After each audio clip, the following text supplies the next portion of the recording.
Асыл дініміздің төңірегінде жағымды да, жағымсыз да сөз көбейген исламның біздің ортамыздағы осы күнгі сипатына жиі сын айтылатын болғаны қашан.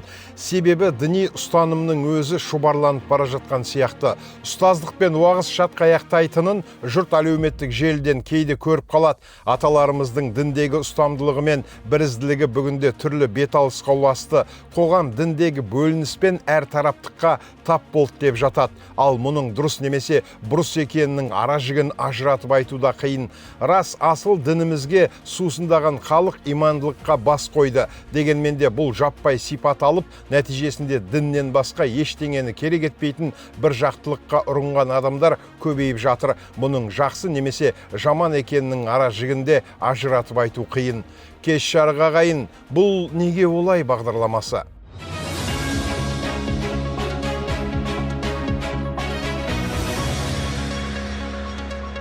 Қазақтың дала демократиясы мен далалық өмір салтына оншалықты тура келмейтін, сырттан енген діни ағымдарда тұрақтап өміршең болып алды.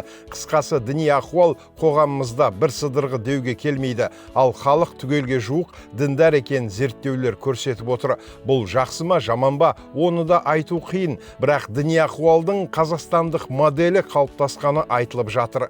Халықтың дінге қатыстылығы мәселесіне Қазақстан стратегиялық зерттеулер институты мән берген екен, яғни зерттеу жүргізген. Зерттеудің нәтижесінде қазақстандықтардың 86% өзін діндар деп санайтыны белгілі болды.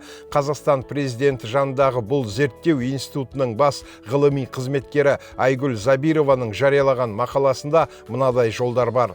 Қазақстандықтардың 86% өзін діндар деп санайды. Бұл көрсеткіштің өзінен көп нәрсені аңғарамыз. Діни бірегейлік жаппай нормаға айналып келеді. Бірақ әлеуметтану алғашқы көрсеткішпен шектеліп қана қоймайды. Келесі сұрақ: адамдар өз дінін нақты қалай ұстанады? Міне осы тұста көрініс алғаш байқалғаннан әлдеқайда ауқымды болып шықты.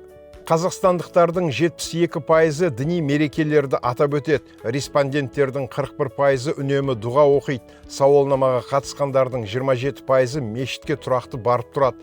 Бұл көрсеткіштер біріне бірі қайшы емес. Олар діни өмірдің әртүрлі деңгейлерін сипаттайды, әрі олардың әрқайсысының өз мәні мен өз қызметі бар. Осы деректерді, осы көріністі түсіну үшін 30 жыл артқа оралу керек. КСРО ыдырағаннан кейін қоғам күтпеген мәселемен бетпе-бет келді. Кім болам, мен кіммін деген сұраққа жауап кеңестік бірегейлікпен және оны қалыптастырған мемлекетпен бірге жоқ болды. Қазақ бірегейлігі тіл, дәстүр, мәдени кодқа мұқтаж еді. Ал мұның бәрі кеңестік жаңғыртудың ондаған жыл ішінде көптеген адамға, әсіресе қалалық қазақтарға қол жетімсіз болып кетті. Ал ислам қатаң талаптар жүйесі ретінде емес, өзін өзі айқындаудың қол жетімді тілі ретінде жол ұсынды. Өзіңді мұсылманмын дегенің, мен кіммін деген сұраққа жауап бергенің. Бұндай жауап қарапайым, түсінікті де абыройлы болып шықты. Әрине, жоғарыда айтылғандардың бәрі діннің рухани өлшемін жоққа шығармайды. Көптеген қазақстандық үшін діни сенім көпшілік алдында растауды қажет етпейтін жеке әрі терең тәжірибеге айналды. Эмпирикалық деректер исламның бір мезгілде бірнеше қызмет атқаратынын, яғни рухани да, идентификациялық та қызмет орындайтынын көрсетеді. Екеуі де шынайы, екеуі де маңызды. Әлеуметтанушылар мұндай құбылысты мәдени дінилік деп атайды. Мұнда дін ең алдымен тиесілік қызметін атқарады. Адам мерекелерге қатысады, салт дәстүрді қолдайды, өзін дінімен сәйкестендіреді. Бұл діни өмірдің шала түрі емес, оның толыққанды түрі. Қазақстандық контексте бұл табиғи құбылыс, өйткені дала исламы тарихи тұрғыдан ешқашан қатаң институционалданған емес. Ол мешіттің қатаң тәртібі арқылы емес, ауыз әдебиеті, отбасы салттары және мәдени рәсімдер арқылы таралған.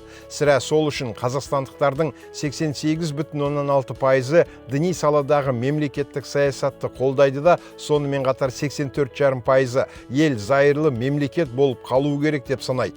Бұл қайшылық емес, керісінше дін мәдени бірегейлік ретінде зайырлы мемлекетпен тамаша қатар өмір сүретін қазақстандық модельдің көрінісі. Негізінде қазақстандықтардың басым бөлігі дінді дәл осылай түсінеді. Деректерді әлеуметтанулық талдау қазіргі Қазақстанда бір мезгілде қатар өмір сүріп отырған діндарлықтың үш түрін бөліп көрсетуге мүмкіндік береді. Біріншісі мәдени дінилік, ең кең тараған түрі. Адам өзін діндармын деп есептейді, мерекелерге қатысады, дәстүрлерді қолдайды, бірақ діни нормалар оның күнделікті мінез құлқын міндетті түрде реттей бермейді. Бұл шала сенім емес, дінилік ең алдымен бірегейліктің нышаны ретінде көрінетін ерекше форма. Екінші форма практикалық дінилік. Ол күнделікті дұғаны, мешітке тұрақты баруды, барлық діни талаптарды сақтауды көздейді. Мұнда дін мен мінез құлықтың байланысы анағұрлым тығыз. Үшінші форма рефлексивті дінилік, ең күрделі түрі. Мұнда дін тілге айналады. Адамдар әділет, абырой, мәдени бірегейлікті діннің түсінігімен талқылайды. Дін қоғамдық дискурсқа догма ретінде емес, болып жатқанды ұғыну тәсілі ретінде енеді. Осы үш түрде бір қоғамда, тіпті көбіне бір адамның бойында қатар өмір сүреді. Осылайша Қазақстанда діннің тілге айналып келе жатқаны анық. Дін арқылы қоғам өзін сипаттайды, абырой шекараларын айқындайды, болып жатқан өзгерістерді түсіндіреді. Бұл тіл көп деңгейлі. Біреуден ол күнделікті дұға арқылы көрінсе, біреуден діни мерекелерді тойлаудан байқалады, ал енді біреуде дәстүрге тиесілі екендігін қарапайым сезінуден көрінеді.